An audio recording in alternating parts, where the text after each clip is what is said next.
এই কুরবানির প্রথা হযরত আদম আলাইহিস সালামের জামানা থেকেই প্রচলিত। প্রত্যেক নবীরাই কুরবানি করতেন। এজন্যই আপনি পৃথিবীর যে কোনো অঞ্চলের যে কোনো ধর্মকে দেখুন, সর্বত্র এই পশু কুরবানির প্রথা অর্থাৎ অ্যানিম্যাল স্যাক্রিফাইস খুঁজে পাবেনই। আমাদের ভারতীয় উপমহাদেশে এই কুরবানিকে বলা হয় বলিদান।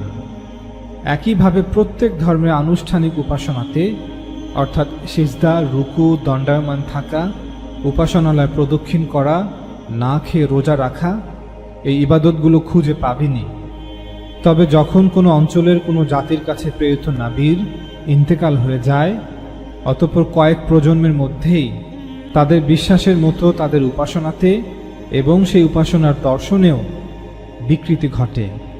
আর ঠিক এমনটাই হয়েছে কুরবানি এবং কুরবানির দর্শনের ক্ষেত্রে।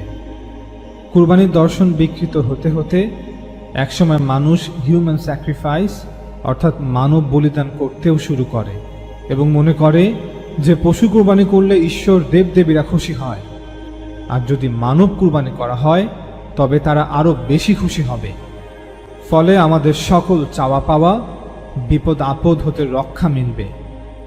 পবিত্র কোরআনের সূরা হাজ আয়াত 36 এবং 37 আল্লাহ তাআলা বলেন, আর কুরবানির উটগুলোকে আমি করেছি শাআইরিল্লাহ, আল্লাহর নিদর্শন সমূহের অন্যতম, তাতে তোমাদের জন্য কল্যাণ আছে। কাজেই সারিবদ্ধভাবে দাঁড়ানো অবস্থায় ওগুলোর উপর তোমরা আল্লাহর নাম উচ্চারণ করো। তারপর যখন সেগুলো কাত হয়ে পড়ে যায় তখন তোমরা তা থেকে খাও এবং আহার করার ধৈর্যশীল অভাবগ্রস্তকে ও সাহায্য প্রার্থীদেরকে। এভাবে আমি সে প্রাণীগুলোকে তোমাদের অনুগত করে দিয়েছি যাতে তোমরা তোমাদের রবের কৃতজ্ঞতা প্রকাশ করো। আল্লাহর কাছে ওগুলোর না গোশত পৌঁছে আর না রক্ত পৌঁছে, বরং তার কাছে পৌঁছে তোমাদের তাকওয়া। এই আয়াত থেকে পরিষ্কার যে আল্লাহ তাআলা কুরবানি দেখে খুশি হন না, বরং বান্দার হৃদয়ে আল্লাহর জন্য নিজেকে কুরবান করার যে মনোভাব, যে বাসনা, যে বিশ্বাস, তাই আল্লাহর কাছে পৌঁছে। আর এই আয়াতগুলো থেকে এটাও পরিষ্কার যে এই কুরবানি মূলত আলামত স্বরূপ করা হয়, যা কুরবানির এই দর্শনকে প্রকাশ করছে যে আমরা প্রস্তুত নিজেদেরকে কুরবান করার জন্য। যখন আমাদের কুরবানি চাওয়া হবে তখন আমরাও নিজেদের কুরবান করে দিব। প্রকৃত অর্থে কুরবানি হচ্ছে একটি প্রতীকী আমল, অর্থাৎ একটি আলামত, নিদর্শন বা সিম্বলিক এক্সপ্রেশন। মহান আল্লাহ তাআলা স্রষ্টা হিসেবে, আমাদের প্রতিপালক প্রভু হিসেবে তার সৃষ্ট মানুষের জন্য কিছু বিষয়াদি আবশ্যক করেছেন। সৃষ্টি হিসেবে যেন আমরা মানুষরা পুরো সৃষ্টি জগতের ন্যায় তার অনুগত থাকি। আমাদের সামনে ঈমান সত্য সাব্যস্ত হওয়ার পর আমরা যেন সত্যকে গ্রহণ করি। প্রকৃত ধর্ম সত্য হিসেবে সাব্যস্ত হওয়ার পর আমরা যেন তার মহান সত্তার ধর্মকে রক্ষার্থে, তার মহান সত্তার ধর্মের প্রয়োজনে নিজের জীবন ও নিজের সম্পদও কুরবানি করতে প্রস্তুত থাকি। আল্লাহ তাআলা সাহাবাদের সম্পর্কে পবিত্র কোরআনে বলেন, ইন্নাল্লাহা আশতারা মিনাল মুমিনিন আনফুসাহুম ওয়া আমওয়ালাহুম বিআন্না লাহুমুল জান্নাহ। আল্লাহ ক্রয় করে নিয়েছেন ঈমানদারদের থেকে তাদের জীবন ও তাদের সম্পদ এই মূল্যে যে তাদের জন্য রয়েছে জান্নাত। মহান আল্লাহর প্রতি বিশ্বাসী একটি চাহিদাই হচ্ছে যে একজন ঈমানদার সর্বসময় সত্যের জন্য, আল্লাহর দ্বীনের জন্য, দ্বীনের সহায়তার জন্য নিজেকে কুরবানি করতে প্রস্তুত থাকবে, তার ধন সম্পদ দিয়ে অথবা প্রয়োজনে তার প্রাণ কুরবানি করার মাধ্যমে। এই বাস্তবতাকে এবং আল্লাহর পক্ষ হতে এই চাহিদাকে, এই দর্শনকে ঈমানদারদের মধ্যে স্মরণে রাখার জন্য, সতেজ রাখার জন্য প্রতীকী স্বরূপ আমরা কুরবানি করে থাকি, যা একটি আলামত বা প্রতীকী চিহ্ন। পরবর্তীতে সে প্রাণীর গোশত গরিব অসহায়দের মাঝে, সামর্থ্যহীন আত্মীয় স্বজন, প্রতিবেশীদের মাঝে বিতরণ করা হয়। অর্থাৎ আপনি আপনার সম্পদ খরচ করে একটি প্রাণী কুরবানি করার মাধ্যমে আপনার সম্পদ, আপনার জীবনকে আল্লাহর রাহে কুরবানি করার এই চুক্তিকে প্রতীকী হিসেবে আলামত স্বরূপ প্রকাশ করছেন যে আমার সম্পদ, আমার প্রাণ সর্বাবস্থায় আমার অস্তিত্ব আমার জীবনের স্রষ্টা মহান আল্লাহর জন্য। সত্যের জন্য যদি আমার জীবনও চাওয়া হয় তবে তাও আমি দিতে রাজি আছি। দ্বিতীয়ত, আল্লাহ তাআলা ঈদুল আজহা ঈমানদারদেরকে দান করেছেন যাতে করে এর মাধ্যমে হযরত ইব্রাহিম আলাইহিস সালামের সেই মহান কুরবানিকে মানুষের মাঝে স্মরণ রাখা যায়। এখানে আরেকটি বিষয় পরিষ্কার করা প্রয়োজন। আল্লাহ তাআলা কখনোই হযরত ইব্রাহিম আলাইহিস সালামকে এই আদেশ করেননি যে যাও তুমি তোমার পুত্র ইসমাইলকে কুরবানি করো। আল্লাহ তাআলা পবিত্র কোরআনে সূরা সাফাতে বলেন, ইব্রাহিম বলল, হে আমার প্রতিপালক, তুমি আমাকে এক সৎ কর্মশীল পুত্র সন্তান দান করো। অতঃপর আমি তাকে এক অতি ধৈর্যশীল পুত্রের সুসংবাদ দিলাম। অতঃপর ইসমাইল যখন তার পিতার সাথে চলাফেরা করার বয়সে পৌঁছল, তখন ইব্রাহিম বলল, বৎস, আমি স্বপ্নে দেখিয়েছি যে আমি তোমাকে জবেহ করছি। এখন বলো তোমার অভিমত কি? ইসমাইল বলল, হে পিতা, আপনাকে যে আদেশ করা হয়েছে আপনি তাই করুন। আল্লাহ চাইলে আপনি আমাকে ধৈর্যশীলই পাবেন।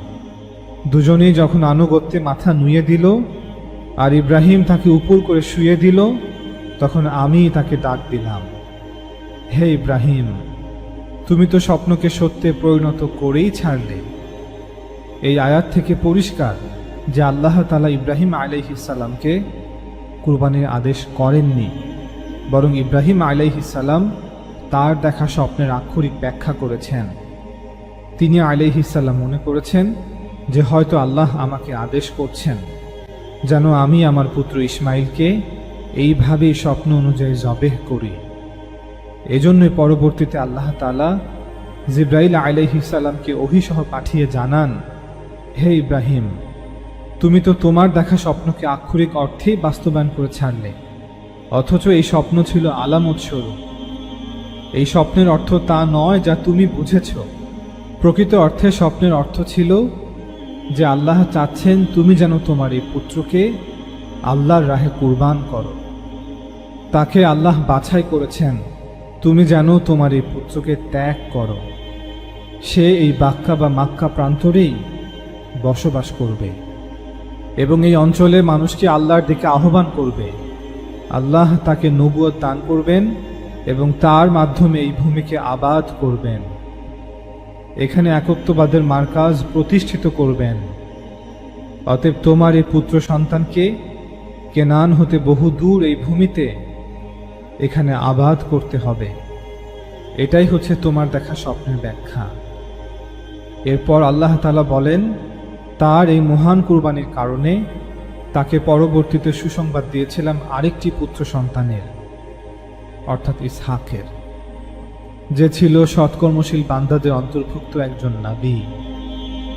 মুহাম্মদ সাল্লাল্লাহু আলাইহি ওয়াসাল্লামের আগমনের পূর্বেও কুরাইশ সহ সকল আরবরা হজের মৌসুমে এই দিনে পশু কুরবানি করত, যা ইব্রাহিম আলাইহিস সালাম ও ইসমাইল আলাইহিস সালামের জামানা হতেই চালু ছিল।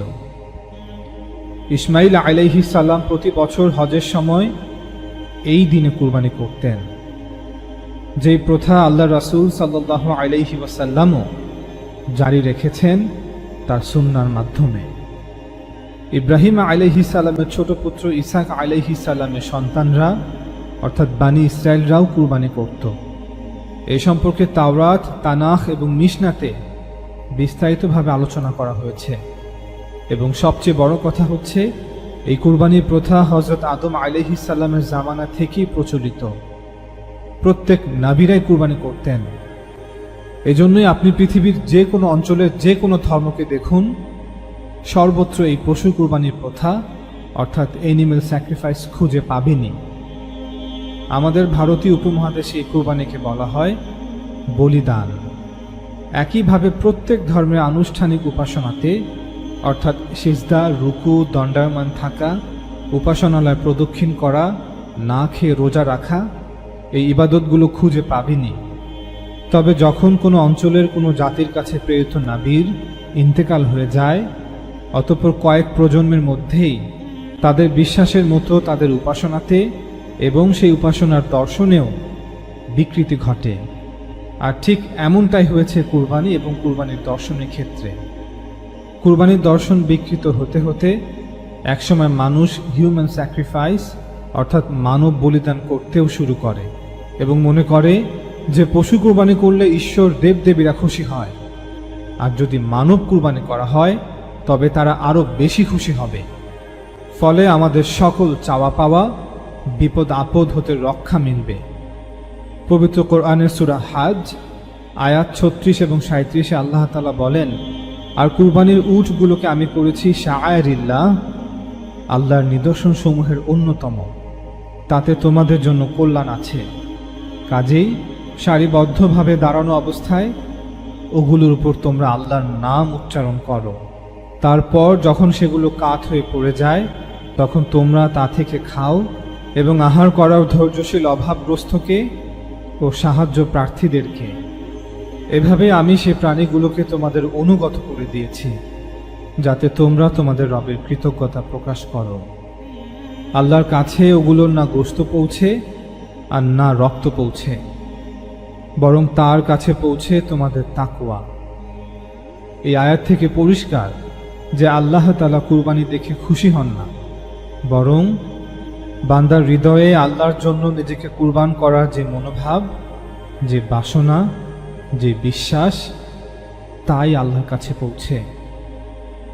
আর এই আয়াতগুলো থেকে এটাও পরিষ্কার যে এই কুরবানি মূলত আলামত স্বরূপ করা হয়, যা কুরবানির এই দর্শনকে প্রকাশ করছে যে আমরা প্রস্তুত নিজেদেরকে কুরবান করার জন্য। যখন আমাদের কুরবানি চাওয়া হবে তখন আমরাও নিজেদের কুরবান করে দিব।